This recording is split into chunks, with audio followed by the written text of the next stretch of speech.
Bismillahirrahmanirrahim. Assalamualaikum warahmatullahi wabarakatuh.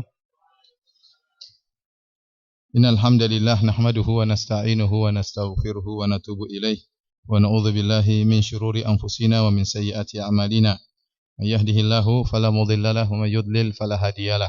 Wa asyhadu an la ilaha illallah wahdahu la syarikalah wa asyhadu anna Muhammadan abduhu wa rasuluhu la nabiyya ba'dah. Ya ayyuhalladzina amanu taqullaha haqqa tuqatih wa la tamutunna illa wa antum muslimun. Fa inna asdaqal hadithi kitabullah wa khairal huda huda Muhammadin sallallahu alaihi wasallam wa syarrul umuri muhdatsatuha wa kullu muhdatsatin bid'ah wa kullu bid'atin dhalalah wa kullu dhalalatin finnar.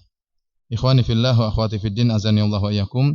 Alhamdulillah pada malam hari ini kita diperkenankan kembali oleh Allah Subhanahu wa taala untuk kembali mempelajari kitab Sahih Al-Bukhari ya, yang berisikan hadis-hadis yang sahih tentunya. Dan alhamdulillah pada malam hari ini kita masuk pada kitab yang baru. Sebelumnya kita telah selesai dari kitab Bada'il Wahyi tentang permulaan wahyu, dan sekarang kita masuk dalam Kitabul Iman. Kitabul Iman. Dan Kitabul Iman adalah kitab yang sangat penting. Oleh karenanya Imam Al-Bukhari setelah selesai dari kitab Bada'il Wahyu, Bada'il Wahyi seakan-akan merupakan muqaddimah. Setelah selesai dari muqaddimah, beliau langsung masuk pertama tentang Kitabul Iman, tentang masalah keimanan. Dan pembahasan masalah keimanan adalah masalah yang sangat penting.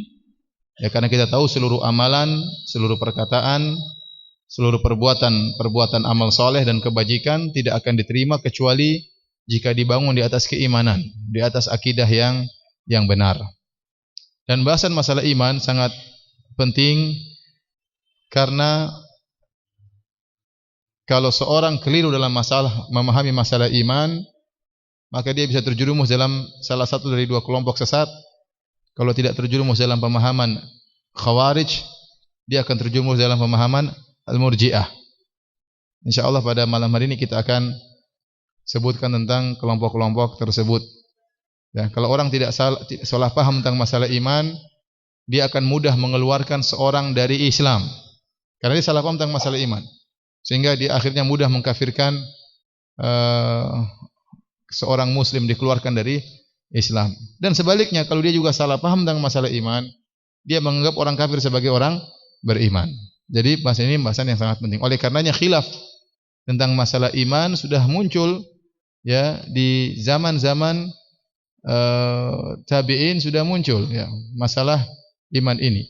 Oleh karenanya khilaf tentang masalah iman dimulai dengan munculnya Khawarij. Kemudian Khawarij yang ekstrim dalam mengkafirkan. Setelah itu muncul kelompok baru yang menentang kelompok ini, yaitu Al-Murji'ah. Sehingga dua kelompok ini saling kontradiktif. Yang satu mudah mengkafirkan, yang satu bermudah-mudahan dalam masalah dosa besar. Orang-orang Khawarij mengkafirkan pelaku dosa besar. Maka muncul lawannya, kelompok berikutnya ya. Dan ini sedang terjadi. Kalau istilah bahasa Arab namanya riddatul fi'il. Saya enggak tahu bahasa Indonesia artinya apa ini. Bahasa istilahnya apa? Muncul, kemudian muncul apa? Lawannya. Apa? Tandingan ya, oposisinya. Muncul oposisinya yang tidak suka dengan pengkafiran secara ekstrim.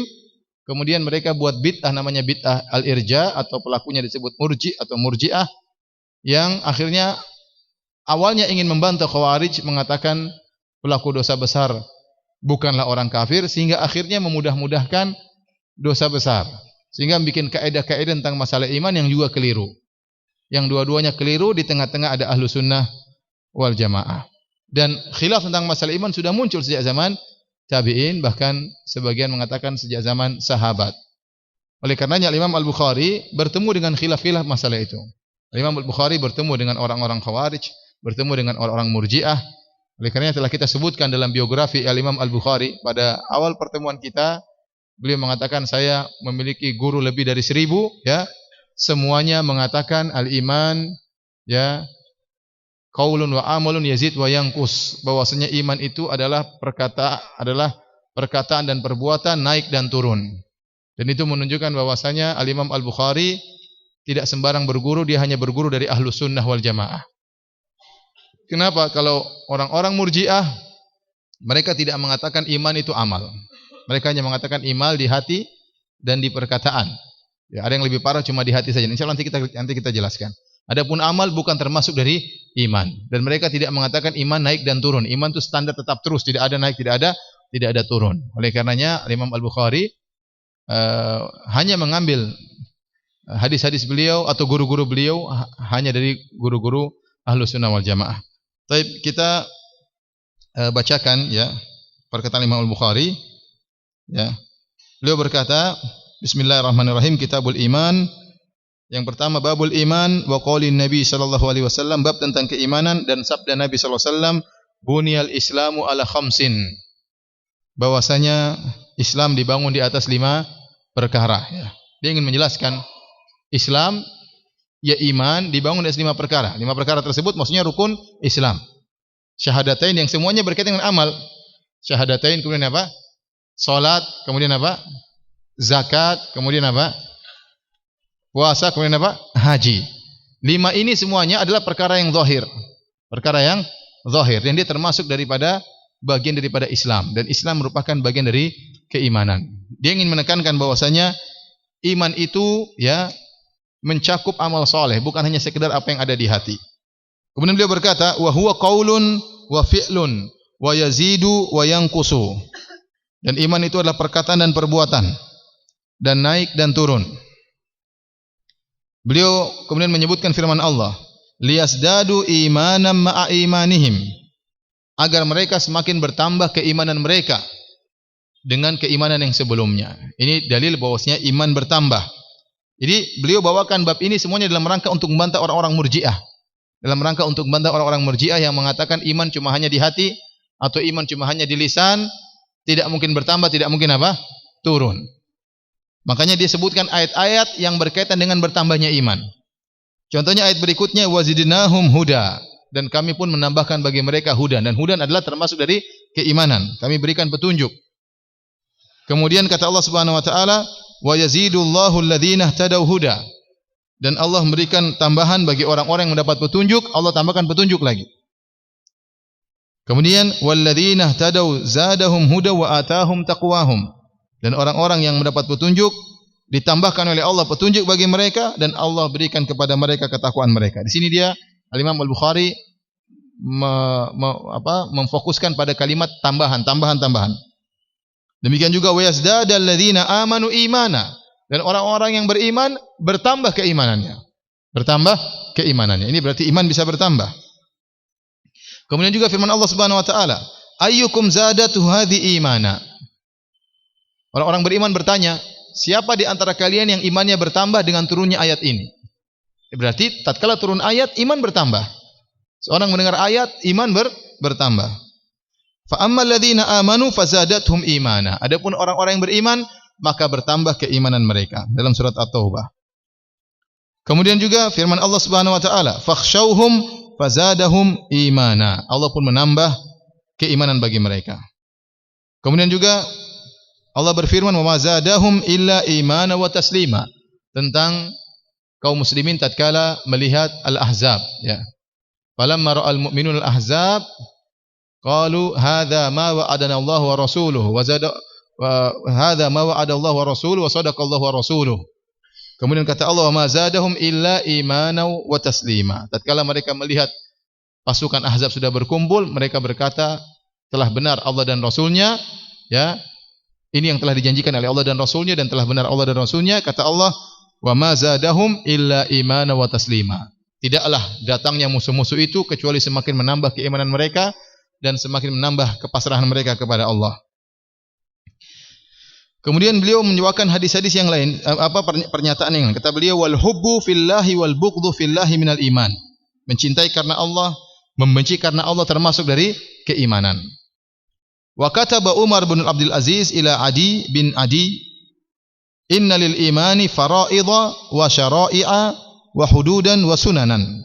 Umar bin Abdul Aziz pernah menulis kepada salah satu pegawainya ya yang bernama Adi bin Adi. Dalam tulisan tersebut Umar bin Abdul Aziz rahimahullah berkata, inna lil imani fara'idha. Sungguhnya iman itu ada kewajiban-kewajiban, wa syara'i'a, dan juga ada syariat-syariat, wa hududan wa sunanan, Dan ada batasan-batasan dan ada sunnah-sunnah. Ini dalil bahwasanya iman itu luas menurut Umar bin Abdul Aziz. Kewajiban-kewajiban itu ada amalan atau tidak? Ada amalan. Ada salat juga kewajiban, puasa juga kewajiban, ya. Ada syariat-syariat. Syariat-syariat juga banyak berkaitan dengan amalan. Yang demikian juga had-had dan juga sunan-sunnah. Kemudian kata Umar bin Abdul Aziz, "Faman istakmalaha istakmalal iman."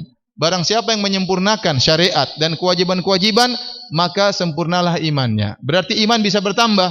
Semakin dia banyak beramal saleh, imannya bertambah dan semakin apa? Sempurna.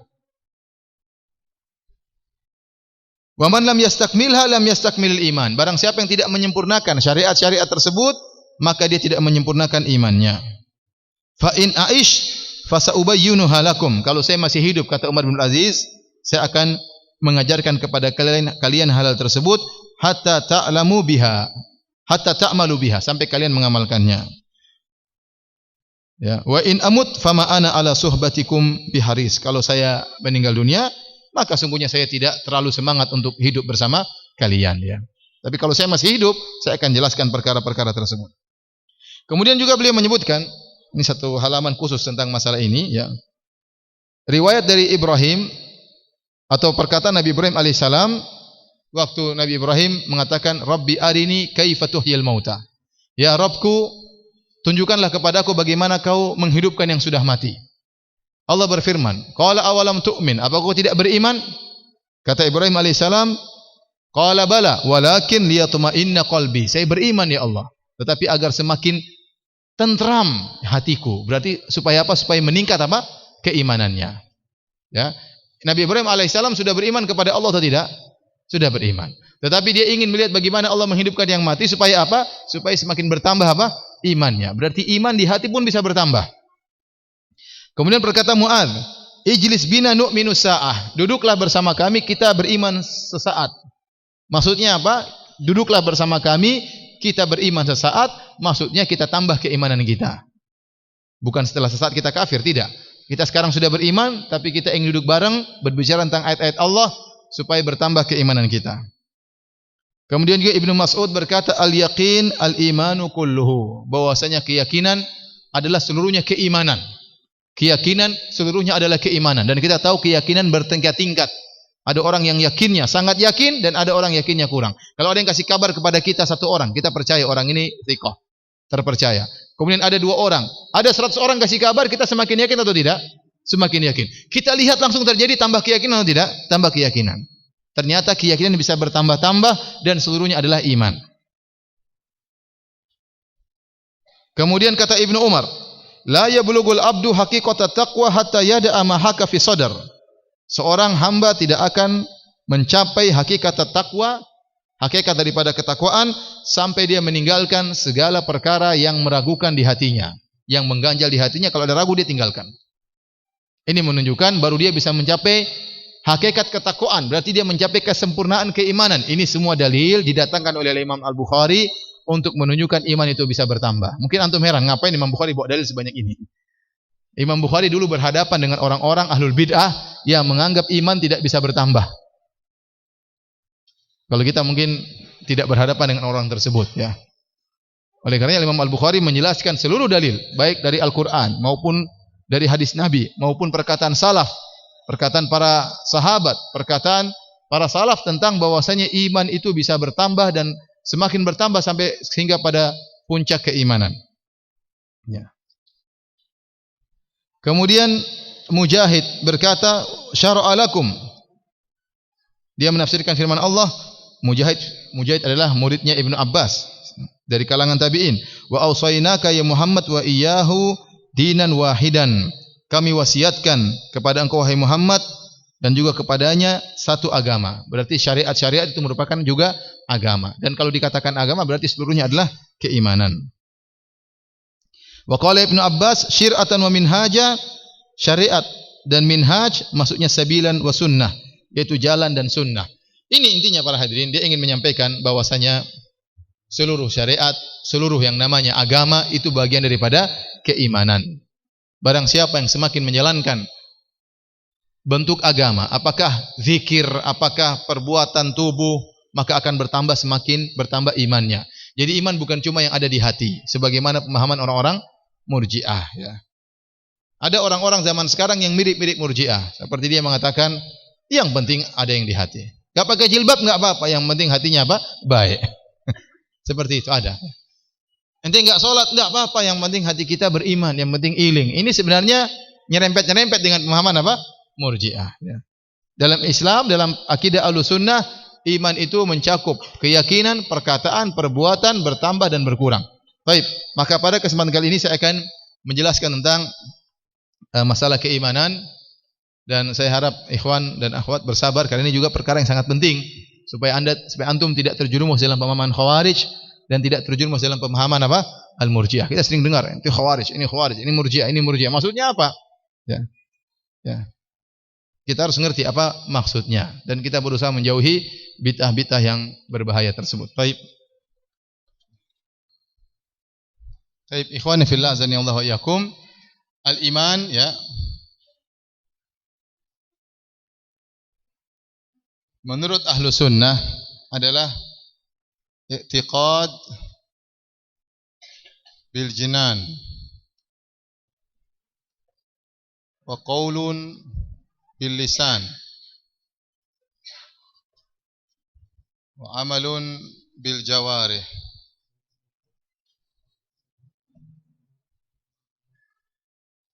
yazidu wa yanqus.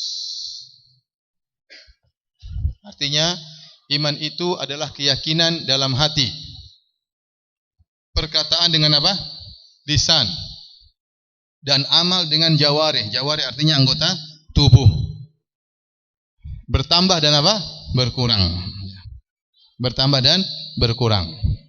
Al-Imam Al-Bukhari tatkala menyampaikan dalam Sahih Bukharinya, dia berkata, wa huwa qaulun wa fi'lun yazidu wa yanqus. Kata Imam Al-Bukhari, qala Al-Bukhari, al-iman apa? Qaul wa fi'lun wa yazid wa yanqus. Perkataan dan perbuatan naik dan turun. Sebenarnya sama saja, enggak ada bedanya dengan yang pertama. Yang dimaksud dengan perkataan di sini ya, para ulama membagi menjadi dua. Qaulul qalb. Antum bisa baca kan? Kan saya sudah baca nanti. Kemudian qaulul lisan. Qaulul qalb, jadi perkataan itu, jadi ibarat Ahlussunnah wal Jamaah dari para salaf tentang iman bermacam-macam ibaratnya. Tetapi intinya kembali kepada ini, bahwasanya namanya iman itu berkaitan dengan hati, berkaitan dengan lisan, dan berkaitan dengan apa? Anggota tubuh. Semuanya yang merupakan syariat merupakan iman. Semuanya yang merupakan bagian agama, baik berkaitan dengan hati maupun lisan maupun anggota tubuh, semuanya termasuk apa? Iman. Nah, di antara ibarat atau ungkapan para salaf adalah seperti perkataan Imam Al-Bukhari, qaulun wa fi'lun yazid wa yanqus. Ada perbedaan. Di sini qaulun wa fi'lun saja, sementara di sini lebih terperinci. I'tiqad dengan hati, perkataan dengan lisan, perbuatan dengan amal jawarih. Oleh karenanya para ulama menjelaskan apa yang dimaksud qaulul qalbi. Qaulul qalbi itulah al-i'tiqad. Itulah al-i'tiqad, sama dengan di atas, keyakinan. Yang maksud di dalamnya seperti apa? At-tasdiq.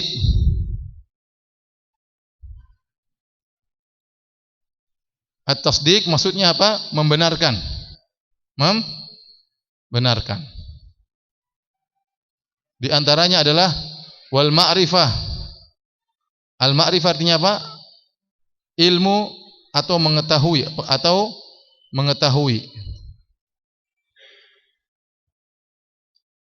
Ya.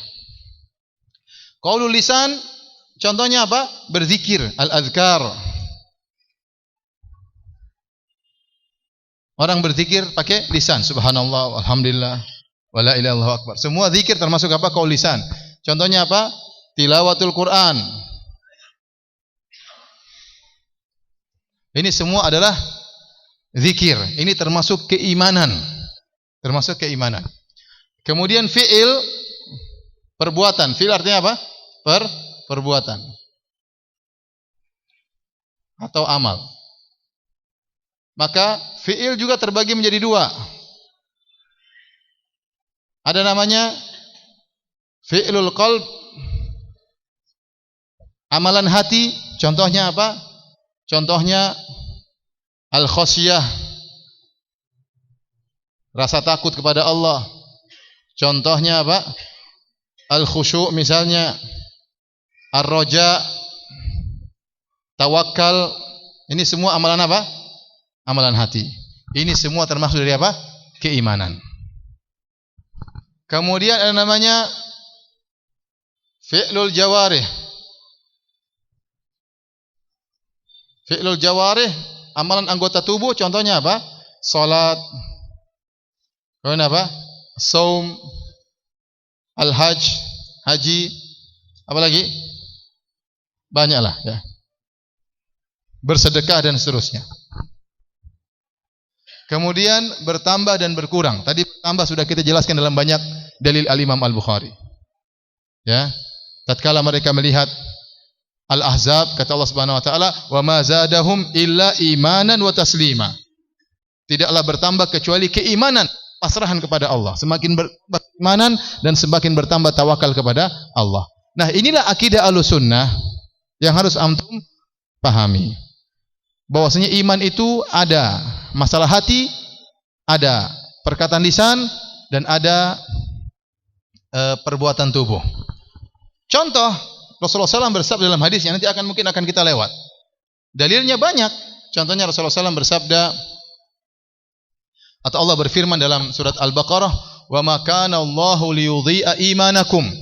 Allah tidak akan menyia-nyiakan iman kalian. Ya. Contoh dalilnya, wal adillah katsiratun.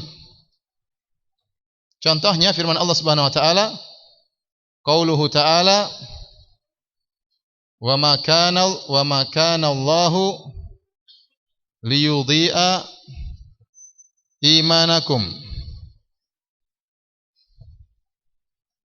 Artinya Allah tidak akan menyia-nyiakan iman kalian. Ternyata kalau antum lihat teks tentang ayat ini, imanakum maksudnya apa? Salatakum. Allah tidak akan menyia-nyiakan salat kalian. Maksudnya bagaimana? Ayat ini turun tatkala terjadi perubahan kiblat. Dahulunya Rasulullah SAW waktu pergi ke Madinah, Rasulullah SAW waktu di Mekah, jadi kan dulu kiblat ke arah negeri Syam, di Baitul Maqdis, di Masjid Aqsa. Dan Masjid Aqsa itu adalah sebelah mana kota Mekah? Sebelah mana? Sebelah mana? Ngalor apa ngidul? Sebelah atas katanya. Negeri Syam itu adalah sebelah utara kota Mekah. Jadi ini Mekah. Terus apa? Madinah. Terus mana? Syam, Baitul Maqdis. Ini arah utara. Paham? Jadi Mekah sebelah mana Madinah? Sebelah selatan. Bukan sebelah barat ya. Karena saya sering berapa kali ketemu jamaah haji, mereka ngeyel, kata mereka waktu di hotel sholatnya menghadap mana? Menghadap barat. Dikira di Jakarta ya. Atau dikira di Probolinggo ya. Padahal di Madinah. Madinah itu Ka'bahnya sebelah selatan. Paham? Nah, waktu Rasulullah SAW di Mekah, gampang dia sholat. Misalnya, ini Nabi sholat, beliau menghadap Ka'bah, Rasulullah posisinya di sini, sekaligus menghadap Syam. Ini Syam. Jadi tinggal sholat sebelah sini, menghadap Ka'bah sekaligus ke negeri Syam. Paham? Waktu Rasulullah SAW pindah ke Madinah, sekitar 16 bulan, 17 bulan, Rasulullah SAW menghadap ke negeri Syam, menghadap ke sana. Padahal Ka'bah sebelah sini. Maka Rasulullah SAW pinginnya menghadap Ka'bah. Pinginnya menghadap Ka'bah, namun tidak bisa dilakukan. Tidak bisa sekaligus menghadap Ka'bah sekaligus negeri Syam. Berbeda waktu di Mekah. Waktu di Mekah bisa sekaligus. Ya, menghadap Ka'bah sekaligus menghadap negeri Syam, Baitul Maqdis. Sekarang waktu di Madinah enggak bisa karena negeri Syam sebelah sana, kota Mekah sebelah sini, Ka'bahnya sebelah sini. Terpaksa Rasulullah SAW tidak menghadap Ka'bah, bahkan membelakangi Ka'bah. Maka Rasulullah SAW rindu agar Ka'bah dirubah. Sering melihat ke langit. Kata Allah, "Qad nara taqalluba wajhika fis sama', falanuwalliyannaka qiblatan tardhaha." Kami sering melihat wajahmu mengarah ke langit. Kami akan rubah Ka'bah kiblat sesuai dengan yang kau sukai. Fawalli wajhaka syatral Masjidil Haram. Maka rubahlah wajahmu, arahkanlah ke arah Ka'bah. Setelah lewat 16 bulan Rasulullah SAW salat menghadap negeri Syam. Waktu Rasulullah SAW balik menghadap Ka'bah, sebagian sahabat sudah ada yang meninggal. Atau sebagian sahabat bertanya, "Ya Rasulullah, terus salat kita bagaimana selama ini? Kita selama ini keliru. Ternyata sekarang dirubah. Nah, orang-orang saudara-saudara kita yang sudah meninggal bagaimana dengan salat mereka?" Maka Allah jelaskan, "Wa ma kana Allahu liyudhi'a imanakum." Allah tidak akan menyia-nyiakan iman apa? Kalian. Ternyata yang dimaksud dengan iman apa? Salat kalian yang dahulunya menghadap mana? Menghadap mana? Negeri Syam, Baitul Maqdis. Paham? Nah, Allah menggunakan kalimat iman padahal maksudnya apa? Salat. Sampai sini paham? Paham atau tidak? Paham ya? Ini dalilnya bahwasanya salat termasuk apa? Iman. Antum harus jelas dulu tentang akidah Ahlussunnah wal Jamaah sebelum saya jelaskan Murji'ah dan Khawarij. Mohon maaf agak susah ya, tapi sebenarnya enggak susah. Ya, tapi ya antum harus paham. Kalau antum enggak paham nanti jadi Khawarij ya. Hati-hati. Baik. Dalil yang sederhana firman hadis Nabi sallallahu alaihi wasallam, "Al-iman bid'un wa sab'una syu'bah a'laha qaulu la ilaha illallah wa adnaha imatatul adza 'anit tariq wal haya'u syu'batun min syu'abil iman." Artinya, iman itu 70 sekian cabang. Iman itu bid'un wa sab'una syu'bah, 70 sekian cabang. A'laha yang paling tinggi dari cabang-cabangnya perkataan la ilaha illallah. Yang paling rendah adnaha, yang paling rendah imatatul adza anit thariq, menghilangkan gangguan dari jalan. Wal haya'u, dan rasa malu syu'batun min syu'abil iman, adalah cabang dari cabang-cabang keimanan. Ini hadis riwayat Bukhari dan Muslim kalau tidak salah. Tapi Bukhari ada. Baik. Dalam hadis ini Rasulullah SAW menggabungkan 3 rukun iman. Masalah hati, masalah perkataan dan masalah perbuatan. Contoh yang pertama, yang paling tinggi apa? La ilaha illallah. Ini apa? Perkataan, perbuatan atau di hati? Perkataan. Ini berarti apa? Qaulun. Paham? Ini qaulun. Wa adnaha imatatul adza anit thariq, yang paling rendah menghilangkan gangguan dari jalan. Perkataan, perbuatan atau hati? Perbuatan. Berarti apa? Fi'lun atau amalun. Paham? Rasa malu bagian daripada iman. Rasa malu apa? Hati kan? Hati. Apa namanya? Qalbun atau amalul qalb. Paham? Ini menunjukkan ternyata iman menurut Nabi SAW mencakup apa yang di hati, mencakup apa yang diucapkan, dan mencakup apa yang diperbuat. Antum sudah paham ini semua? Baik. Nah, kalau sudah saya mau hapus. Ini sudah paham, nanti kita bahas masalah akidah ahlul bid'ah. Sudah belum? Sekarang orang enggak catat lagi foto, ceklek. Tinggal di-share, ceklek. Tahu-tahu kehapus, hilang juga hapusnya. Nah, silakan foto ini catat di rumah ya. Baik, kalau sudah saya hapus. Sudah belum? Yang lain enggak bisa lihat ya, kasihan ya. Pindah sini kalau mau lihat. Nanti Khawarij, Murji'ah. Pindah sini yang enggak bisa lihat. Hah? Pindah sini enggak apa-apa, biar bisa lihat. Ya, saya ulangi secara sederhana. Iman adalah keyakinan di hati, perkataan di lisan, amal dengan perbuatan, bertambah dan berkurang. Barang siapa yang meyakini iman seperti ini, kharaja minal irja kullihi, maka dia telah selamat dari pemikiran Murji'ah secara total. Ya, secara total dia tidak akan terkena perkataan Murji'ah sama sekali. Dan ini adalah pernyataan para salaf. Pernyataan para salaf dinukil oleh Al-Imam Bukhari dalam sahihnya. Nah, ungkapan tentang iman bermacam-macam, di antaranya yang dinukil oleh Imam Bukhari, qaulun wa fi'lun yazid wa yanqus, perkataan, perbuatan bertambah dan berkurang. Telah kita jelaskan, perkataan maksudnya i'tiqad, tasdik wal ma'rifah, membenarkan, mengetahui. Perkataan lisan seperti zikir, tilawatul Quran. Perbuatan bisa jadi perbuatan hati, misalnya khusyuk, khosyah, takut, berharap, tawakal kepada Allah, malu, rasa malu tadi kan termasuk di sini. Kemudian perbuatan contohnya salat, puasa, haji. Ya. Dalilnya bahwasanya amal termasuk daripada iman, firman Allah wa ma kana Allah liyudhi'a imanakum. Allah tidak akan menyia-nyiakan iman kalian. Padahal maksud Allah iman sini tadi apa? Salat menghadap Baitul Maqdis. Paham? Baik. Di antara dalilnya adalah hadis yang sahih, bahwasanya iman 70 sekian cabang. Yang paling tinggi la ilaha illallah, itu perkataan lisan.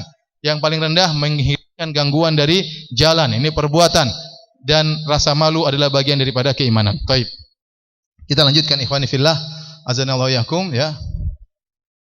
Saya hapus deh.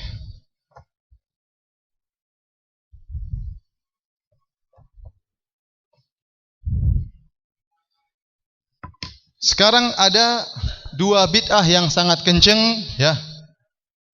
Bid'ah ahlul bid'ah dalam masalah iman ada dua. Ada namanya al-wa'idiyah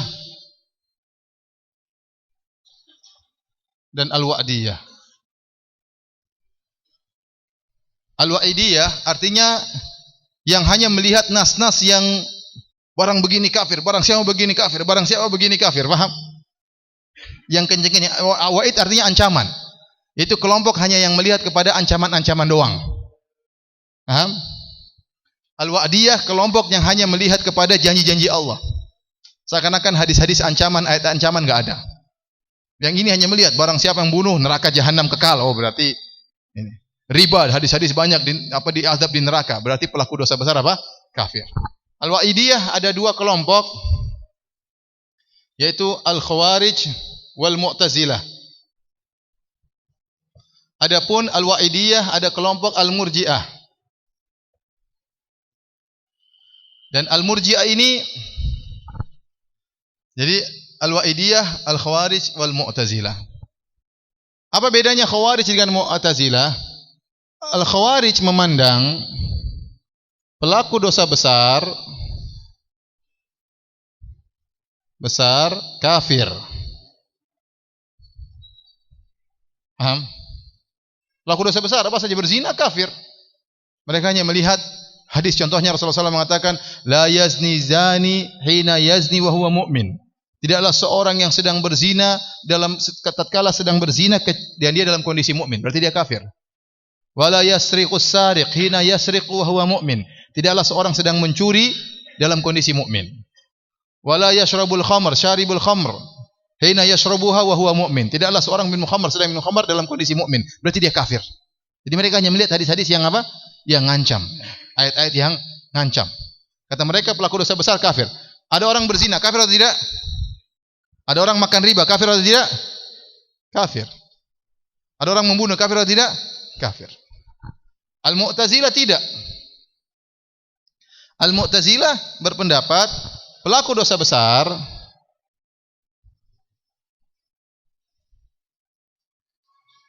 itu sama dengan apa? Fasik. Bukan mukmin. Kata dia, fil manzilah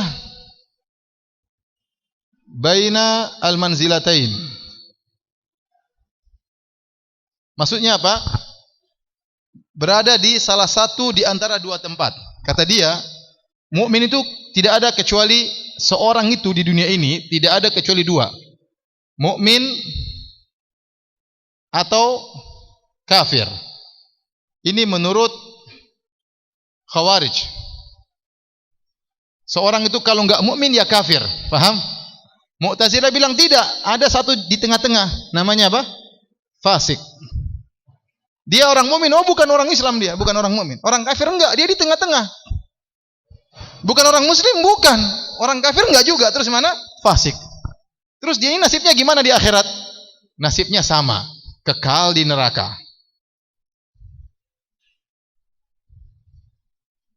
Paham?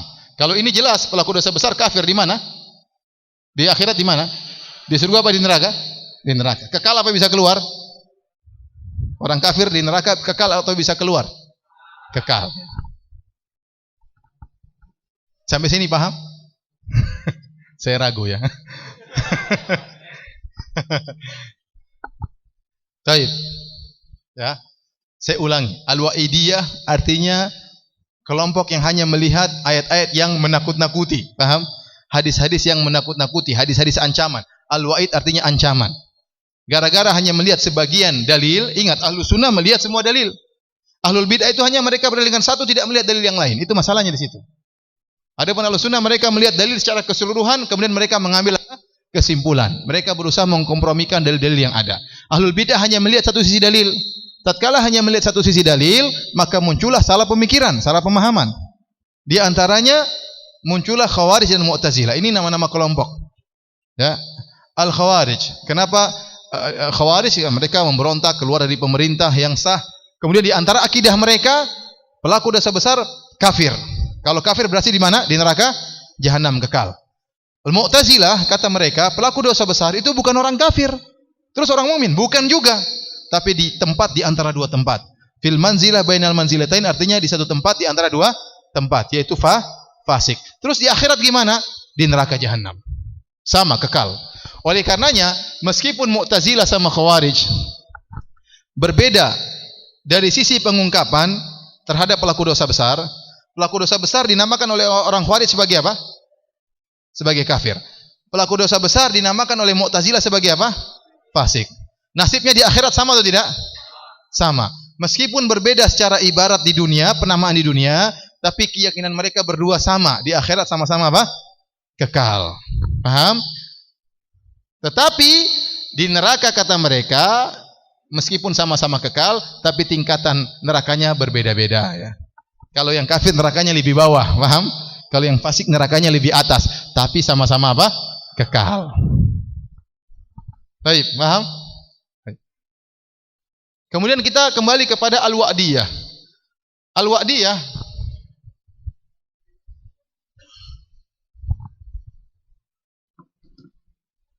Al-Wa'diyah itu kelompok yang hanya melihat kepada janji-janji.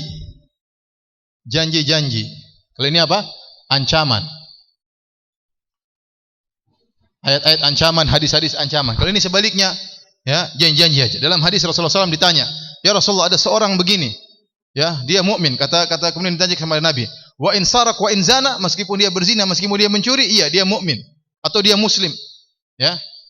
Jadi mereka hanya melihat sebagian hadis-hadis seperti yang memberi janji-janji. Seperti lihat ada perempuan kemudian berzina, menghilangkan ini, kemudian apa? Masuk surga, ya. Pokoknya hadis-hadis yang kelihatannya surga itu masuk paling gampang, ya. Surga itu sangat gampang. Sehingga mereka melupakan hadis-hadis dan ayat-ayat ancaman. Terjerumuslah mereka dalam masalah Murji'ah. Murji'ah diambil dari kalimat al-irja. Al-irja artinya at-ta'khir. At-ta'khir maksudnya mengakhirkan amal dari iman. Maksudnya amal tidak dimasukkan dalam iman. Menurut mereka amalan itu bukan apa? Bukan iman.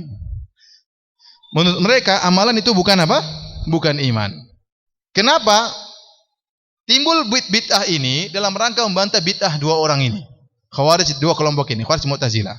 Mereka tidak senang melihat orang suka dikafir-kafirkan. Kata mereka enggak kafir. Terus dosa besar tidak jadi masalah, itu bukan dari iman. Iman itu masalah di hati. Kalau orang sudah membenarkan, maka dia telah apa?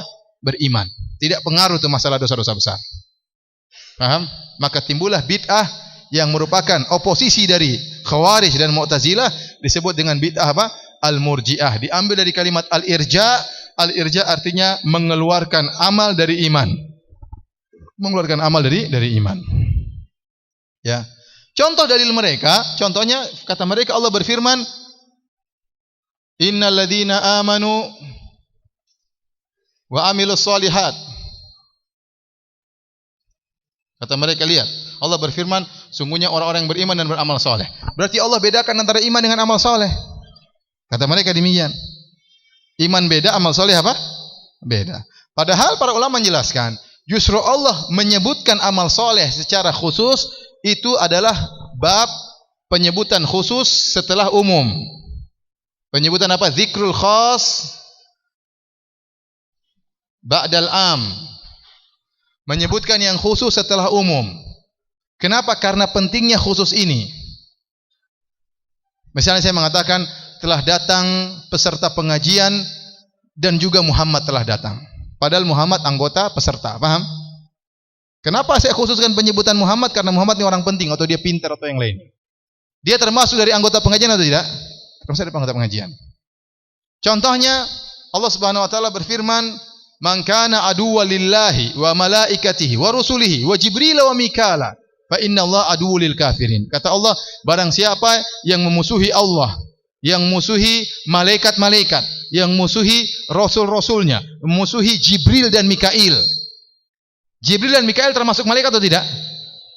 Padahal Allah sudah sebutkan sebelumnya, barang siapa yang memusuhi Allah dan para malaikatnya. Kemudian Allah sebutkan Jibril dan Mikail. Jangan dipahami Jibril dan Mikail bukan dari malaikat. Justru Jibril dan Mikail itu khusus dan dia termasuk dari malaikat, hanya saja dikhususkan penyebutannya karena mulianya ada nilai plusnya. Karena nilai plusnya. Paham? Dan ini banyak dalam Al-Quran. Oleh karenanya kita katakan, justru ayat ini tujuannya untuk mementingkan amal soleh. Jangan sampai orang menyangka masalah iman hanya dalam hati. Ternyata amal soleh juga termasuk keimanan. Justru dibalik oleh orang Murji'ah mengatakan ini menunjukkan amal soleh bukan dari iman. Kebalik. Tadi, yang penting hatinya baik meskipun tidak berjilbab. Ya. Meskipun tidak sholat, yang penting hatinya apa? Yakin baik. Ini Murji'ah seperti itu. Dan itu kesesatan. Ya. Paham? Taib. Murji'ah bermacam-macam. Wah.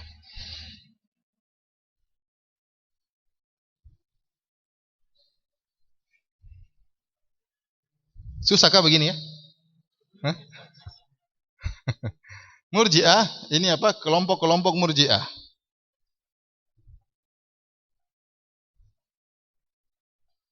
Taib. Sebelum kita masuk ke Murji'ah, kita bantah dulu ini. Kata orang-orang Khawarij, pelaku dosa besar, kafir, kekal di neraka. Mu'tazilah juga demikian, kekal di neraka. Padahal terlalu banyak dalil Rasulullah SAW menegakkan hukum had. Rasulullah menegakkan hukum had. Kalau berzina, kalau sudah belum menikah dia apa? Dicambuk. Kalau mencuri, tangan dipotong. Ya. Kalau seandainya mereka murtad, pasti dibunuh seluruhnya. Ternyata hukum hadnya mencuri tidak sama dengan hukum murtad. Yani kalau menurut mereka orang berlaku dosa besar murtad. Padahal kita tahu bahwasanya orang yang murtad, ya, kata Rasulullah SAW, man baddala dinahu faqtuluh. Barang siapa yang mengganti agamanya, bunuh dia, kata Nabi SAW. Ini hukum dalam syariat Islam. Barang siapa yang merubah agamanya, dibunuh. Ternyata Rasulullah SAW memberi hukuman kepada pelaku dosa besar selain murtad berbeda, tidak sama. Bahkan kata Allah, bagi orang yang sekarang bunuh-bunuhan, dalam kata Allah Subhanahu wa taala, faman ufiya lahu min akhihi syai'un fattiba'un bil ma'ruf wa adaun ilaihi bi ihsan. Kata Allah, barang siapa di antara kalian, ya, yang dimaafkan oleh saudaranya, jadi ada pembunuh, bunuh orang. Kata Allah, jika dia dimaafkan oleh saudaranya, berarti kan pembunuh masih dinamakan apa? Saudara. Saudara dari yang terbunuh. Saudara dari yang masih dinamakan saudara. Dalam ayat yang lain kata Allah, wa in ta'ifatani minal mu'minina qatatalu. Kalau ada dari kaum mukminin berperang-perangan, saling bunuh-bunuhan. Bunuh orang dosa besar atau bukan? Dosa besar, tapi Allah masih menamakan mereka orang beriman. Ya, wa in ta'ifatani minal mu'minin. Kalau ada dua kelompok mukminin saling bunuh-bunuhan, kata Allah saling perang-perangan, fa aslihu bainahuma. Damaikanlah di antara keduanya. Kemudian kata Allah, innamal mu'minuna ikhwah. Ayat selanjutnya dalam surat Al-Hujurat, sungguhnya orang-orang beriman itu saling bersaudara. Ternyata mereka yang berperang ini saling bunuh-bunuhan masih dinamakan sebagai orang beriman. Sementara menurut Khawarij kafir. Paham? Ya. Kemudian juga, ya, seperti kata Rasulullah SAW, idzal taqal muslimani bisayfayhima fal qatil wal maqtulu finnar. Jika bertemu dua orang muslim dengan kedua pedangnya saling bunuh-bunuhan, maka yang terbunuh maupun yang membunuh sama-sama di neraka. Sahabat bertanya, "Ya Rasulullah, hadzal maqtul, hadzal qatil, fama balul maqtul?" Ya Rasulullah, kalau yang membunuh masuk neraka sudah jelas, kenapa yang terbunuh juga masuk neraka? Kata Rasulullah SAW, "Innahu kana harisan ala qatli sahibihi." Yang terbunuh tadi juga mau bunuh, tapi sudah kedahuluan. Tapi Nabi menamakan dua orang ini dua orang muslim. Faham? Kata Nabi, "Idzal taqal musliman." Berarti kalau orang saling bunuh-bunuhan melakukan dosa besar, dia masih muslim, dia belum kafir. Dia masih punya la ilaha illallah. Dari sini dia tahu tidak bermudah-mudahan kita kafirkan orang. Ya. Ini pezina kafir, ini kafir semuanya. Mudah sekali mengkafirkan orang. Sekarang menggeret kepada pemerintah. Ini anggota DPR semuanya kafir, anggota MPR semuanya kafir. Bahkan yang jualan es di anggota di kantor DPR juga kafir. Ada orang seperti itu, mengerikan. Sampai yang lebih parah, orang yang nyoblos kafir. Ada yang seperti itu, ikut pemilu apa? Kafir katanya.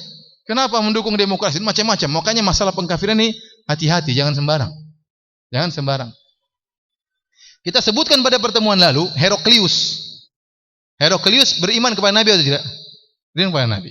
Tapi dia tidak masuk Islam gara-gara takut singgasananya ditinggalkan oleh rakyatnya. Itu masih khilaf di kalangan para ulama. Heraklius ini kafir atau tidak masih khilaf.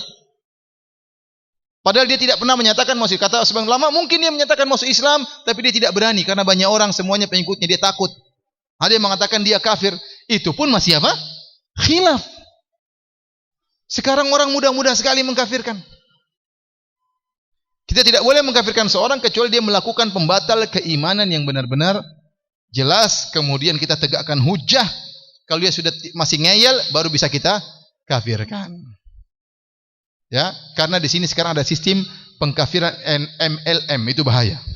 Benar, itu terjadi. Pengkafiran MLM atau pengkafiran dengan gara-gara dikait-kaitkan. Sebagai contoh, pemerintah Arab Saudi, setahu saya adalah pemerintah yang paling menegakkan syariat Islam. Tetapi bukannya pemerintah yang sempurna, dia juga punya kekurangan. Di antara kekurangan pemerintah Arab Saudi, masih mengizinkan sebagian bank melaksanakan praktek riba. Ini terjadi. Ada sebagian bank melaksanakan praktek apa? Riba. Nah, muncul orang-orang takfirin mengatakan Raja Fahad kafir, raja ini kafir, sejak Raja Fahad, Raja Abdullah apalagi kafir. Kenapa kafir? Karena mereka mengizinkan dibukanya bank riba di Arab Saudi. Terus kenapa kalau diizinkan? Nah, kalau diizinkan itu berarti menghalalkan riba. Kalau menghalalkan riba berarti menghalalkan apa yang diharamkan oleh Allah, dan menghalalkan apa yang diharamkan oleh Allah itu berarti kafir. Orang dengar pertama, oh ya benar juga ya. Tidak mungkin Raja Fahad membolehkan bank ribawi kecuali karena dia menghalalkan apa? Riba, dan menghalalkan riba hukumnya apa? Kafir. Namun ternyata tidak demikian.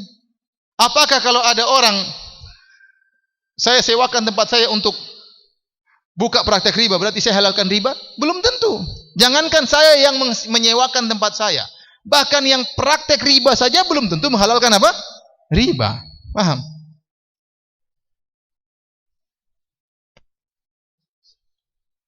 Oh, sudah Isya. Insyaallah kita lanjutkan lagi setelah ini, ya. Allah ta'ala alam bisawab. Wabillahi taufik. Assalamualaikum warahmatullahi wabarakatuh.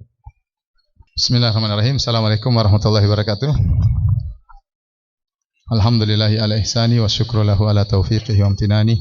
Asyhadu an la ilaha illallah wahdahu la syarika lahu ta'ziman li sya'ni. Wa asyhadu anna Muhammadan abduhu wa rasuluhu da'ila ridwani. Allahumma salli alaihi wa ala alihi wa ashabihi wa ihwani. Hadirin dan hadirat yang dirahmati oleh Subhanahu wa taala, kita lanjutkan bahasan kita. Ya. Tadi sempat kita terhenti tatkala saya jelaskan bahwasanya sebagian orang mengkafirkan dengan kelaziman yang tidak lazim. Mengkafirkan kelaziman tidak lazim, seperti mengkafirkan pemerintah Arab Saudi gara-gara mengizinkan ada bank riba dibuka. Padahal mengizinkan bukan berarti menghalalkan apa? Riba. Bahkan praktisi riba pun belum tentu menghalalkan apa? Riba. Kalau ada orang berzina 100 kali, misalnya, apakah sudah bisa kita pastikan dia menghalalkan zina? Jawabannya tidak. Ya, dia ikut hawa nafsu. Kalau ada orang membunuh orang 100 orang, apakah dikatakan dia berarti telah menghalalkan, dia meyakini bahwasanya membunuh orang itu halal? Jawabannya tidak, mungkin dia membunuh karena hawa nafsu. Ya. Oleh karenanya tidak boleh kita mengkafirkan dengan kelaziman. Dan banyak model-model pengkafiran zaman sekarang yang dengan kelaziman atau metode MLM. Baik. Kita lanjutkan pembahasan kita. Kita sampai pada pembahasan kelompok-kelompok Murji'ah. Kelompok Murji'ah di antaranya, jadi Murji'ah ini semuanya sepakat dalam satu hal, yaitu sama-sama menganggap amal bukan apa? Iman. Menganggap amal bukan apa? Iman. Nah, di antaranya Gulatul Murji'ah. Gulatul Murji'ah artinya Murji'ah ekstrim. Murji'ah ekstrim tulisannya gimana? Gini ya. Ekstrim ya. Yang mereka menganggap bahwasanya iman itu hanyalah al-ma'rifah. Hanyalah mengetahui, itu sudah beriman. Dan kelompok ini misal adalah Al-Jahmiyah. Namanya kelompok Al-Jahmiyah. Al-Jahmiyah ini pembahasannya tersendiri, sampai ada risalah magister 2 judul khusus tentang Jahmiyah ya. Ini Jahmiyah ini ada risalah magister tebalnya begini 2 jilid khusus tentang apa? Jahmiyah. Pokoknya sesat lah. Pokoknya apa? Sesat. Jadi mereka menganggap iman cuma mengetahui, berilmu itu namanya bahwanya Allah adalah Tuhan, maka itu iman. Kita sangat mudah membantahnya. Bantahnya bagaimana? Iblis kalau begitu beriman. Iblis tahu Allah penciptanya, makanya iblis waktu disuruh sujud kepada Adam, iblis mengatakan, "Ana khairun minhu." Saya lebih baik daripada Adam. Khalaqtani, kau ciptakan aku dari api, khalaqtahu min nar, min tin. Kau ciptakan Adam dari tanah. Berarti iblis tahu Allah pencipta dia. Bahkan waktu iblis bersumpah menyesatkan Bani Adam, kata iblis, "Fa bi izzatika," demi keperkasaan engkau ya Allah, aku akan sesatkan mereka. Ya, iblis tahu Allah adalah Tuhannya. Kalau begitu berdasarkan pernyataan mereka, namanya iman yang penting tahu, iblis beriman berarti. Iblis beriman. Contohnya orang-orang Yahudi, mereka tahu juga Nabi adalah seorang rasul, mereka tahu. Dalam hati mereka membenarkan. Tapi prakteknya enggak ada. Kata Allah, "Alladzina atainahumul kitab ya'rifunahu kama ya'rifuna abna'ahum." Sungguhnya orang-orang Yahudi yang kami berikan Alkitab, mereka tahu tentang Muhammad sallallahu alaihi wasallam sebagaimana mereka mengenal anak-anak mereka. Mereka tahu persis sifat-sifat Nabi sallallahu alaihi wasallam. Tapi kata Allah, "Falamma ja'ahum ma arafu kafaru bih." Namun tatkala telah datang apa yang mereka tahu, mereka kafir kepadanya. Berarti sekedar pengenalan bukan berarti beriman. Contohnya orang-orang Fir'aun dan bala tentaranya. Allah sebutkan dalam Al-Quran, "Wajahadu biha wastaiqanatha anfusuhum dzulman wa uluwa." Mereka Fir'aun dan bala tentaranya mengingkari mukjizat-mukjizat Nabi Musa, ayat-ayat Allah. Namun kata Allah, "Wastaiqanatha anfusuhum," padahal hati mereka meyakini. Kenapa mereka mengingkari? Kata Allah, "Dzulman wa uluwa," karena kezaliman dan karena kesombongan. Padahal hati mereka apa? Meyakini. Nah, kalau kita bilang hanya sekedar masalah yakin, ya, maka iblis beriman, Yahudi beriman, Fir'aun apa? Beriman. Makanya Musa berkata, "Laqad alimta ma anzala haula'i illa rabbus samawati wal ardi basair. Wa inni la adhunnuka ya Fir'aun masbura." Kata Nabi Musa kepada Fir'aun, "Sungguh aku tahu, sungguh kau telah tahu. Laqad alimta, sungguh Fir'aun kau sungguh-sungguh tahu. Tidaklah yang menurunkan semuanya ini kecuali pencipta alam semesta. Kau tahu ada Allah, kau tahu. Cuma karena kau sombong aja, ya." Nabi Musa mengatakan sebenarnya kau tahu. Ini dalil berarti Fir'aun beriman kalau begitu. Oleh karenanya ini kelompok yang ekstrim, yang sangat sesat dan sudah kita bantah, mudah bantahnya. Kemudian kelompok yang kedua namanya Al-Karramiyah. Al-Karramiyah mengatakan iman itu perkataan. Kata mereka yang penting orang-orang bilang la ilaha illallah berarti beriman. Dia mengucapkan la ilaha illallah berarti beriman. Mau model apa keyakinannya terserah. Ini tentunya tidak benar ya. Karena kalau begitu kelazimannya orang-orang munafik juga apa? Beriman. Orang-orang munafik mengucapkan la ilaha illallah atau tidak? La ilaha illallah. Kata mereka berarti mereka beriman. Tidak. Jadi orang Karramiyah ini kelompok sesat. Mereka mengatakan yang namanya iman yang penting lisan. Kalau seorang sudah mengucapkan la ilaha illallah maka dia beriman. Kita bantah enggak ya. Orang munafik juga mengucapkan apa? La ilaha illallah, namun mereka kafir. Bakal di neraka jahanam yang paling bawah. Ada kelompok ketiga namanya murji'atul fuqaha. Murji'atul fuqaha yaitu orang-orang ahli fikih namun mereka bermadzhab Murji'ah. Di antaranya adalah Imam Abu Hanifah rahimahullahu taala. Di antaranya siapa? Al-Imam Abu Hanifah rahimahullahu taala. Mereka berpendapat bahwasanya al-iman itu adalah qaulun wa i'tiqadun. Adapun amal amal tidak. Kata mereka iman itu cuma perkataan dan apa? Keyakinan. Bedanya cuma dengan al-sunnah masalah amal. Kata mereka amal bukan termasuk iman. Terus kalau begitu salat wajib enggak? Oh iya, salat itu wajib. Berzina haram. Mereka sepakat dengan al-sunnah. Cuma tidak dinamakan dengan apa? Iman. Cuma dinamakan dengan apa? Iman. Menurut mereka itu bukan bagian dari iman. Iman itu berkaitan dengan hati. Terus bedanya dengan ahlu sunnah bedanya apa? Bedanya di antaranya masalah penamaan. Ya. Sehingga sebagian ulama seperti Ibnu Abilis Al-Hanafi dalam Syarah Aqidah Tahawiyah dia mengatakan perbedaan antara Murji'atul Fuqaha dengan ahlu sunnah hanyalah perbedaan yang samar, suri, tidak hakikat. Karena hakikatnya sama-sama.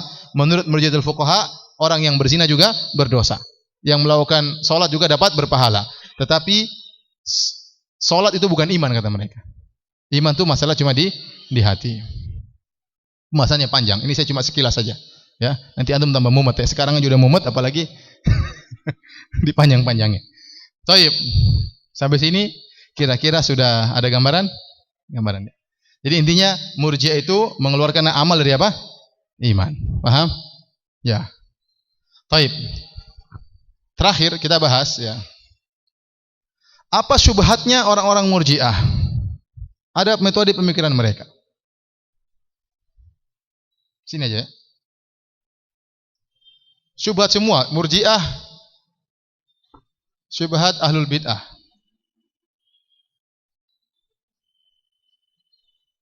Ya.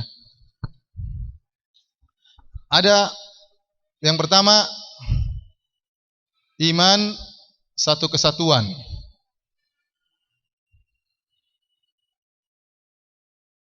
Tidak bisa terbagi-bagi.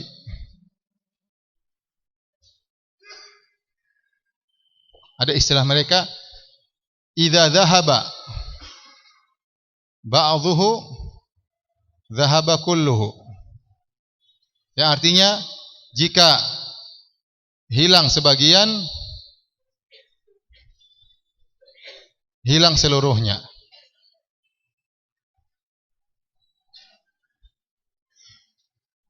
Ini syubhat mereka yang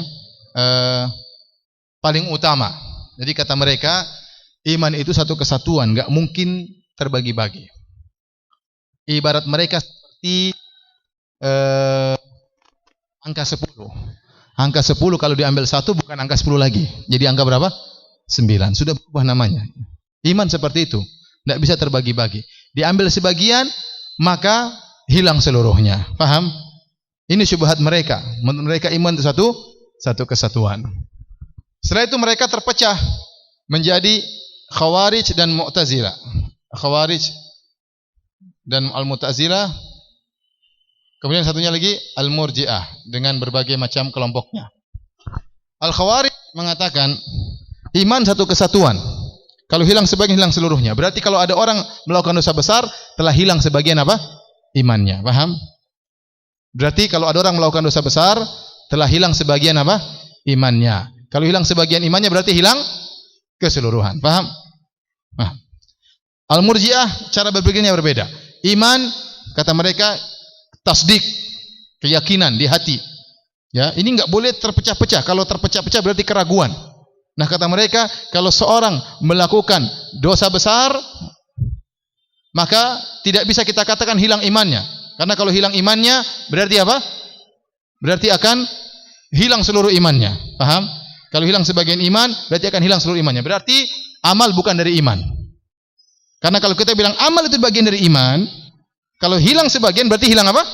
Seluruhnya. Maka mereka bilang amal bukan bagian dari iman. Antum mengerti enggak? Lihat, syubhatnya sama, produknya berbeda. Saya ulangi. Syubhatnya sama, iman satu kesatuan, hilang sebagian, hilang apa? Seluruhnya. Ibarat angka 10, kata mereka seperti permen nano-nano. Paham? Permen nano-nano, kalau kita ambil manisnya bukan lagi nano-nano. Paham? Manis harus ada manis, asam, asin. Kalau kita ambil manisnya, tinggal asam asin, bukan lagi permen nano-nano. Kalau kita cuma ambil asam dan asinnya, kita ambil manis dan asamnya, tinggal asinnya, itu namanya permen garam, bukan permen nano-nano. Paham? Jadi permen nano harus terkumpulkan 3 perkara, tidak boleh dipisahkan sebagian. Ibarat seperti itu kata mereka. Oleh karenanya, kalau orang melakukan dosa besar, sekarang kita praktekkan, orang melakukan dosa besar. Menurut Khawarij, amal termasuk iman. Khawarij mirip dengan Ahlus Sunnah. Jadi Khawarij dan Mu'tazilah sama dengan Ahlus Sunnah, mengatakan bahwasanya amal termasuk apa? Iman. Sama. Tapi menurut mereka, kalau amal hilang, iman hilang sebagian, hilang seluruhnya. Berarti pelaku dosa besar hilang sebagian sebagian iman, amal hilang karena dia melakukan dosa besar, berarti hilang seluruh imannya, berarti kafir. Adapun Murji'ah, berarti orang melakukan dosa besar, ya, telah hilang sebagian amalnya, enggak jadi masalah kata mereka. Yang penting di hati. Berarti amal bukan termasuk apa? Iman. Paham kira-kira? Paham? Baik. Ini syubhat yang paling penting. Ya, syubhat yang paling penting.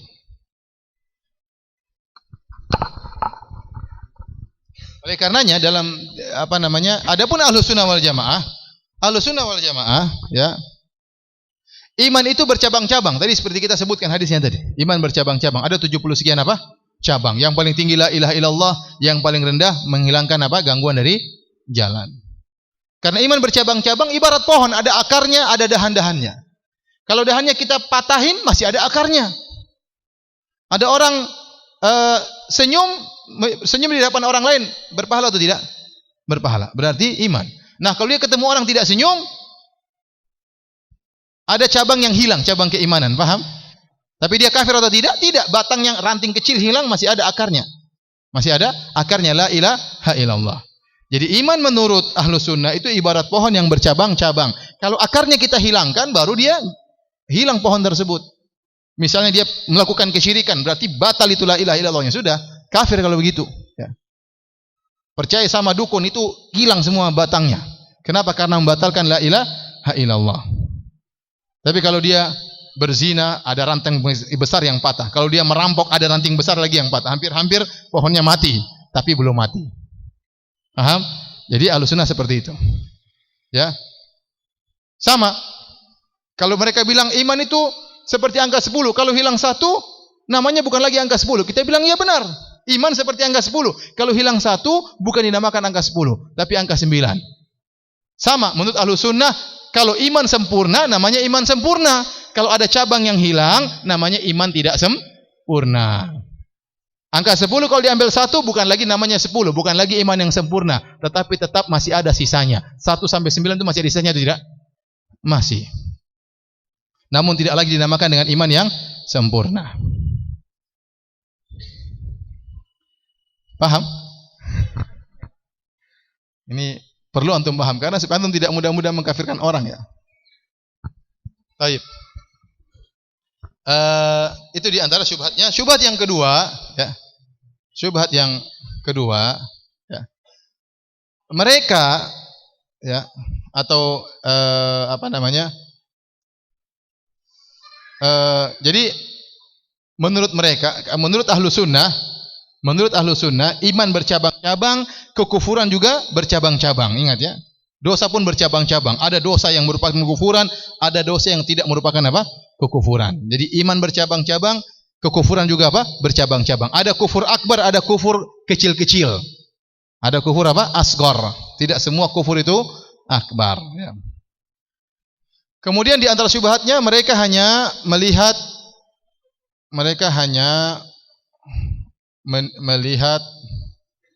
sebagian dalil.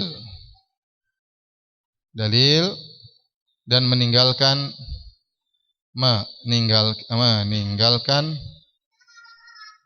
yang lainnya. Ini tadi sudah saya jelaskan. Ya. Seperti Al-Wa'idiyah, Khawarij dan Mu'tazilah hanya melihat dalil-dalil yang sangar, ancaman-ancaman. Adapun Murji'ah hanya melihat dalil-dalil yang memberi janji dan janji. Ahlussunnah menggabungkan apa? Keduanya. Adapun bagaimana metode penggabungannya ini panjang lagi pembahasannya. Kemudian syubhat mereka juga yang ketiga. Dari sini mereka mengatakan tidak mungkin tergabungkan antara iman dan kemaksiatan. Ahlus sunnah bilang bisa bergabung antara iman dengan kemaksiatan. Khawarij mengatakan kalau melakukan maksiat dosa besar sudah imannya. Enggak mungkin kita bilang seorang mukmin kurang imannya. Ya. Mereka bilang kalau enggak mukmin kafir. Kalau enggak mukmin apa? Kafir. Ahlus sunnah mengatakan pelaku dosa besar mukminun naqisul iman. Ahlus sunnah menamakan pelaku dosa besar seorang yang beriman. Dia masih punya la ilaha illallah, masih punya akarnya. Tetapi apa? Naqisul iman. Imannya kurang karena banyak dahan yang patah. Paham? Menurut orang-orang Khawarij itu orang kafir. Tidak mungkin bergabung iman dengan apa? Dengan kekufuran atau iman dengan kemaksiatan. Tapi hadirin dan hadirat yang dirahmati Allah Subhanahu wa taala, kira-kira ini dulu yang bisa kita sampaikan. Ya, saya khawatir antum tambah hang nanti ya. Ini sudah cukup. Ya, buat antum hang ya. Mudah-mudahan antum paham. Yang belum tidak catat silakan di foto ya. Silakan di foto ya. Semoga antum paham ya. Baik. Demikian saja ikhwani fillah. Kalau ada yang bertanya, saya persilakan.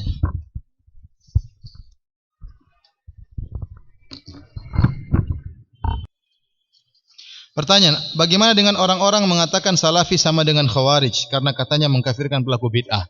Ini kedustaan. Antum lihat ada apa dai-dai salafi yang mengkafir-kafirkan? Apa ada atau tidak? Siapa yang mengkafir-kafirkan? Antum yang sering dengar rojak, apa dengar? Ada yang suka mengkafir-kafirkan? Kalau kita bilang ini kekufuran itu harus. Ini kesyirikan itu harus. Kita bilang meminta kepada penghuni kubur itu apa? Syirik. Pakai jimat-jimat itu apa? Syirik. Pergi ke dukun, syirik. Dan saya sedang menjelaskan tentang banyak kesyirikan dalam penjelasan kitab tauhid. Ya, tetapi masalah mengkafirkan itu ada aturannya. Apakah sudah sampai hujah kepadanya? Apakah sudah iqamatul hujjah? Tidak semua orang terjerumus dalam kekufuran otomatis menjadi kafir. Contohnya Imam Ahmad. Imam Ahmad di sana Imam Ahmad beliau ya dizalimi oleh raja di zaman tersebut. Karena raja tersebut di antara orang-orang terdekatnya adalah Ibnu Abi Du'ad dan dia adalah seorang Mu'tazilah dan dia merayu Khalifah Al-Ma'mun agar menyuruh rakyatnya mengatakan Al-Quran itu makhluk. Al-Quran itu makhluk. Dan para ulama sepakat Al-Quran bukan makhluk, tapi Al-Quran adalah firman Allah. Dan mereka berkata, barang siapa yang mengatakan Al-Quran itu makhluk, faqad kafar. Imam Ahmad mengatakan demikian. Man qala anna Al-Qur'ana makhluk faqad kafar. Barang siapa mengatakan Al-Quran itu makhluk, maka dia telah kafir. Tapi Imam Ahmad tidak pernah mengkafirkan Al-Ma'mun, sang raja tatkala itu. Karena dia tahu ini raja orang awam, tidak ngerti, kena syubhat. Nah, ini menunjukkan tidak semua orang terjerumus dalam kekufuran, maka dia apa? Kafir. Ya. Tapi kalau menjelaskan ini kekufuran, ini kesyirikan, kita jelaskan. Wajib kita jelaskan. Mau orang mau ngomong apa, terserah.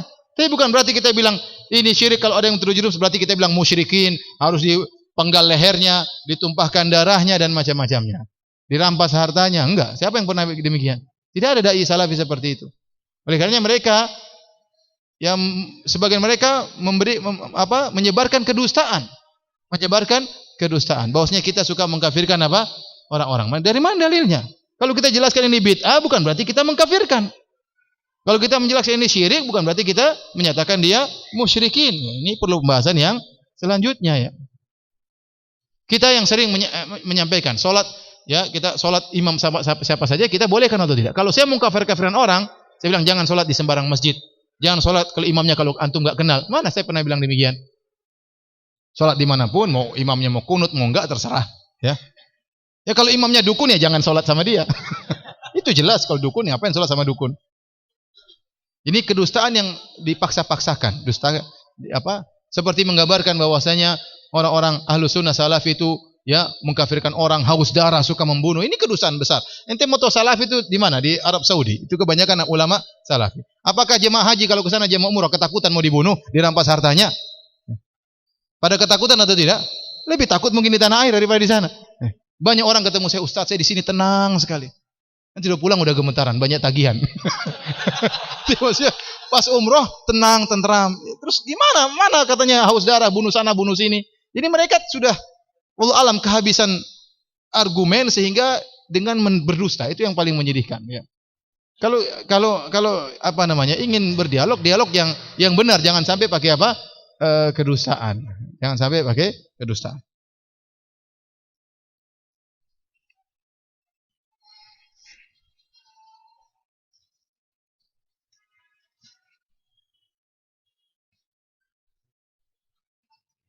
Ustadz, bagaimana dengan syubhat bahwa pemerintah Indonesia bukanlah ulil amri dan mentaatinya hanya boleh bukan wajib? Saya sudah jelaskan masalah ini bahwasanya ya Allah berfirman ati Allah ati Rasulullah ulil amri minkum, taatlah kepada Allah dan Rasulnya dan taat kepada ulil amri minkum, taat kepada ulil amri yaitu yang mengatur urusan kalian. Yang disebut ulil amri yaitu penguasa yang mengatur urusan kaum muslimin. Makanya dikatakan ulil amri, pengatur urusan kaum muslimin. Adapun imam-imam yang hanya kecil-kecil seperti imamnya LDII misalnya, imamnya Islam Jamaah, imamnya NII, itu mereka bukan pengatur urusan kaum muslimin. Ya, mereka tidak mengatur urusan kaum muslimin maksudnya apa? Masalah Idul Fitri mereka atur, masalah haji mereka atur, kalau ada musuh datang mereka yang lawan, masalah pengatur lalu lintas mereka yang atur, masalah pernikahan mereka yang atur, itu namanya pengurus urusan kaum muslimin, pengatur urusan kaum muslimin. Nah, kapan seorang kemudian menjadi pemimpin? Menjadi pemimpin ada cara yang syar'i. Seperti semua orang setuju mengangkat dia sebagai pemimpin dengan ijma' seperti terjadi pada Abu Bakar. Pertama para sahabat khilaf, kemudian mereka sepakat mengangkat Abu Bakar menjadi apa? Pemimpin. Atau dengan cara kedua istikhlaf, menunjuk pemimpin yang mau meninggal, nunjuk yang setelahnya. Seperti Abu Bakar menunjuk siapa? Umar. Atau dengan mengambil beberapa orang disuruh dipilih di antara salah satu dari orang-orang tersebut. Seperti Umar. Umar tatkala meninggal mengangkat 6 orang, kemudian dipilih salah satunya. Ini di antara cara-cara yang syar'i. Ada cara yang tidak syar'i seperti at-taghallub, kudeta. Kudeta itu tidak syar'i. Tetapi menurut para ulama, seandainya ada pemimpin yang sudah berhasil berkudeta, menjatuhkan pemimpin yang ada, kemudian dia jadi pemimpin dan dia memegang kekuasaan, maka wajib taat kepada dia meskipun caranya tidak syar'i. Kenapa? Karena Islam memandang kepada maslahat. Dia sudah terlanjur jadi pemimpin, terus mau diapain? Mau perang lagi, mau habis lagi, pembunuhan, mau terjadi tumpahan darah lagi. Ya sudah, meskipun dia menjadi pemimpin dengan cara yang zalim, toh dia sudah memegang kekuasaan, maka tetap harus diakui sebagai pemimpin. Yang penting dia memegang apa? Kekuasaan. Dan ini disepakati oleh para ulama. Cara metode yang tidak syar'i dengan taghallub, yaitu dengan kudeta, tatkala sudah sampai pada puncak kepemimpinan, dia memegang aturan seluruhnya, maka tetap diangkat sebagai apa? Pemimpin yang sah. Meskipun caranya tidak syar'i. Paham? Di antara cara tidak syar'i menurut yang kita pelajari adalah dengan cara demokrasi. Karena dalam Islam suara terbanyak bukan kebenaran. Cara Islam bukan suara yang terbanyak bukan kebenaran. Ya. Namun tatkala dia sudah menjadi pemimpin dengan cara demokrasi, tetap saja kita akui dia sebagai pemimpin. Toh dia yang mengatur dan memberi apa? Keputusan. Oleh karenanya datang dalam hadis-hadis Rasulullah SAW melarang seorang memberontak, ya. Jadi kudeta tidak boleh. Kudeta tidak boleh. Cara tidak syar'i, ya. Tetapi saya katakan tadi, seandainya dengan kudeta akhirnya jadi pemimpin, toh harus kita taat kepada dia. Tapi untuk melakukan kudeta tersebut dilarang oleh Nabi SAW dalam banyak hadis. Di antaranya Rasulullah SAW mengatakan, "Syira'u a'immatikum alladzina tal'anunahum wa yal'anunakum." Seburuk-buruk pemimpin kalian yaitu yang kalian laknati mereka dan mereka melaknati kalian. Kita tiap hari laknati pemimpin juga tiap hari laknat, ini rakyat kurang ajar, terlaknat rakyatku dan seterusnya. Alladzina yad'una 'alaikum wa tad'una 'alaihim, yaitu pemimpin yang mendoakan kecelakaan bagi kalian dan kalian juga mendoakan kalian kecelakaan bagi mereka. Jadi rakyatnya salat, berdoa, ya Allah mampuskanlah presiden saya. Presidennya juga salat, ya Allah mampuskan rakyat saya. Jadi saling apa? Berdoa. Ini pemimpin yang buruk. Waktu para sahabat mendengar hadis ini, para sahabat mengatakan, "Afala nunabidhum bisayf?" Ya Rasulullah, apakah kita perangi mereka? Kita angkat senjata untuk kudeta, membunuh dia dan seterusnya. Kata Rasulullah sallam, illa an tarau fihim kufran buwahan indakum fihi minallahi burhan. Tidak boleh kata Nabi sampai kalian melihat kekufuran yang nyata dilakukan oleh pemimpin tersebut. Jadi kalau belum kafir tidak boleh.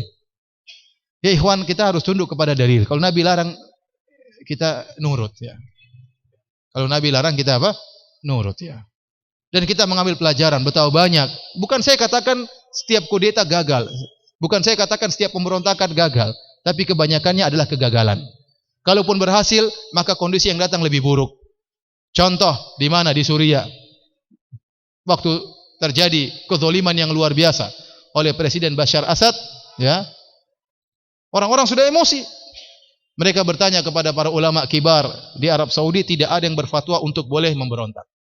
Timbul dai-dai yang kroco-kroco, bilang berontak, ayo ngamuk. Apa yang terjadi? Sudah 1 juta mungkin orang meninggal dunia. Wanita diperkosa. Negara hancur-hancuran. Anak-anak terlantarkan. Harus terusir ke negara lain. Ditolak dan macam-macamnya. Ya, kalau ada orang datang sama antum jadi ustadz misalnya. Ustadz, saya tinggal di Suriah Ustadz. Saya ini pemimpin rakyat Suriah Ustadz. Saya mau memberontak terhadap Bashar Assad. Terus akibatnya apa? Akibatnya ya mungkin nanti mati 500.000 orang. Kira-kira antum fatwanya apa? Boleh atau tidak? Boleh atau tidak? Tidaklah. Siapa yang mau tanggung jawab dengan ratusan ribu orang meninggal? Oleh karena sebagian dai-dai yang keroco tersebut di Arab Saudi sekarang diam. Mereka tahu akibat fatwa mereka bahaya. Oleh karena kita jangan semangat tapi kita tidak perhitungan. Lihat Libya. Libya zalim. Ya. Gaddafi dulu zalim. Teman-teman saya cerita bagaimana kezaliman yang mereka dapatkan. Sampai teman saya cerita kalau kita sholat 5 waktu di masjid yang sama ditangkepin. Kenapa? Ada intelnya. Ini orang terlalu alim, tangkepin aja. Bahaya terlalu alim. Sampai teman saya cerita dia sedang berjalan menuju masjid, tahu-tahu ada patroli lewat, langsung dia lemparkan tubuhnya, lompat ke tempat semak-semak, belukar badannya penuh duri, supaya tidak kena sorotan senternya, akhirnya ditangkap. Tiba-tiba ada perintah seluruh yang jenggot tangkepin. Kadang-kadang ada perintah seluruh yang cingkrangan tangkepin. Begitu di sana dulu. Sampai teman saya cerita, sampai teman saya ketakutan kalau ada orang jangan cerita-cerita kalau saya di sini. Mereka pada ketakutan. Akhirnya rakyat tidak sabar. Memberontak dan seterusnya. Akhirnya apa yang terjadi sekarang? Sekarang ekonomi hancur. Sekarang keamanan tidak ada. Ya. Kemudian yang berkuasa ada beberapa kepala. Terakhir sekitar 3 minggu lalu teman saya meninggal dunia. Saya tanya kenapa meninggal? Ya dulu kita berteman di Madinah. Ada 2 kelompok yang bertengkar, teman saya masuk mendamaikan dan akhirnya damai. Namun ada yang tidak suka, begitu dia pergi langsung ditembak. Siapa yang tembak tidak tahu, tidak ada polisi yang mengurusnya. Kenapa? Tidak ada pemerintah yang diakui. Antum mau seperti itu? Ya. Oleh karena hati-hati ikhwan. Antum kalau ingin melakukan perubahan silakan dengan cara yang baik, dengan prosedur yang baik. Jangan sampai berlebihan sampai pada tingkatan apa? Memberontak dan macam-macamnya. Ya. Hati-hati, ya. Hati-hati. Demikian juga di Yaman. Di Yaman, Ali Abdullah Saleh dulu orang zalim, orang banyak tidak sabar. Memang dia zalim, dia ngambil harta buat dia, yang lain rakyat ditinggalkan. Orang tidak sabar, akhirnya berontak-berontak dia jatuh. Kemudian naik yang berikutnya terjadi pemberontakan sampai sekarang belum muncul orang-orang Syiah. Saudi sudah turun tangan tidak selesai-selesai sampai sekarang. Ya, Saudi sekarang lagi kekurangan harta. Karena perang yang tidak selesai-selesai sampai sekarang. Lihat rakyat Yaman seperti apa sekarang. Kasihan, mau belajar enggak bisa, mau ini enggak bisa. Kasihan, terutama di kota-kota tertentu. Ya, antum sekarang alhamdulillah ngaji bisa, salat juga bisa, alhamdulillah ya. Ya kondisi kita alhamdulillah stabil, masih aman, hati-hati. Aman ini harus kita jaga. Jangan sampai antum berlebihan dalam emosi, akhirnya berlebihan sehingga akhirnya terjadi chaos dan ini yang kita tidak inginkan. Diinginkan oleh negara-negara kafir di luar, ingin negara Indonesia chaos. Kalau sudah chaos, mungkin kita diserang, mungkin orang kafir masuk, terus nanti mau apa? Ya. Demikian juga di Mesir juga kondisi sekarang ekonomi jatuh. Awalnya dengan pemberontakan-pemberontakan dan semisalnya. Maksud saya ikhwan, ya, tatkala Rasulullah SAW menyuruh kita patuh kepada pemerintah meskipun pemerintah tersebut zalim, selama dia masih muslim, selama dia masih mukmin dan dia belum menjalankan kekufuran yang nyata. Kekufuran yang nyata seperti apa? Seperti pindah agama, seperti menginjak Al-Qur'an, seperti menghina Nabi SAW. Itu kekufuran yang nyata. Kalau dia sudah kufur yang nyata baru kita boleh berontak. Itu pun masih boleh, tidak wajib. Lihat dulu bagaimana punya kemampuan atau tidak. Kalau ternyata tidak punya kemampuan, maka mundur. Jangan kita mewajibkan kepada masyarakat apa yang mereka tidak mampu. Ya. Lihat Nabi Musa alaihissalam, waktu datang, Fir'aun kafir atau bukan? Super kafir Firaun. Nih Musa datang mendakwai, Nabi Musa tidak mengatakan, ente mundur gantian saya jadi raja, enggak. Nabi Musa tetap dakwah dan disiksa umatnya, terus disiksa sampai karena begitu tinggi siksaan dialami oleh Bani Israel, Allah suruh Nabi Musa pergi. Bawa lari apa Bani Israel karena mau dibunuh oleh Firaun. Allah suruh kabur. Fa asri bi ibadi, suruh bawalah pergi hamba-hambaku. Kenapa mau dibunuh oleh Firaun? Allah tidak suruh lawan karena tidak mampu mereka. Karena tidak mampu. Lihat Ashabul Kahfi, 7 orang yang dia mendakwahi raja mereka, akhirnya mau dikejar, mau dibunuh. Apa yang mereka lakukan? Tidak suruh lawan 7 orang melawan satu negara. Gimana caranya? Ya akhirnya mereka pergi sembunyi di dalam goa, tidur, tahu-tahu tidurnya 309 tahun. Ya. Mau kita paksa suruh lawan? Lihat kondisi ya ikhwan. Kalau kita seperti Suriah, lawan, ngamuk, akhirnya lihat. Sekarang Arab Saudi sudah kasih bantuan habis-habisan, mu tidak bisa menyelesaikan permasalahan. Ya. Sementara sebagian orang mencaci maki Arab Saudi, apa bantuan dia sama Suriah? Apa bantuannya? Taruhlah berapa M, taruhlah 10 M. Kalau mereka bantu triliun-triliun, tapi tidak bisa. Mau apa? Sudah terlanjur terjadi fitnah. Ratus ribu orang meninggal, terus mau diapain? Sudah terlanjur. Kita cuma bisa bantu, cuma bisa doakan, tapi sudah terlanjur. Ya. Oleh karena kita tidak ingin keamanan yang kita rasakan negeri ini kemudian jadi chaos. Hati-hati ikhwan. Silakan Anda berusaha berdoa kepada Allah Subhanahu wa taala melalui prosedur yang benar, entah melalui pemerintahan, melalui DPR, ikut aturan yang benar, jangan sampai ya berpikiran untuk memberontak terhadap pemerintah dengan melakukan kudeta dan selanjutnya apalagi membunuh dan macam-macam. Hati-hati, khawatir Anda terjerumus dalam pemikiran apa? Khawarij ya. Wallahu alam bisawab. Demikian saja para hadirin kajian kita pada kesempatan kali ini. Mohon maaf minggu-minggu depan kita libur karena saya ada kesibukan. Mudah-mudahan kita bertemu lagi pada tanggal 7 Maret. Tanggal berapa? 7 Maret insyaallah nanti panitia memberikan pengumuman selanjutnya. Ya wabillahi taufik wal hidayah. Assalamualaikum warahmatullahi wabarakatuh.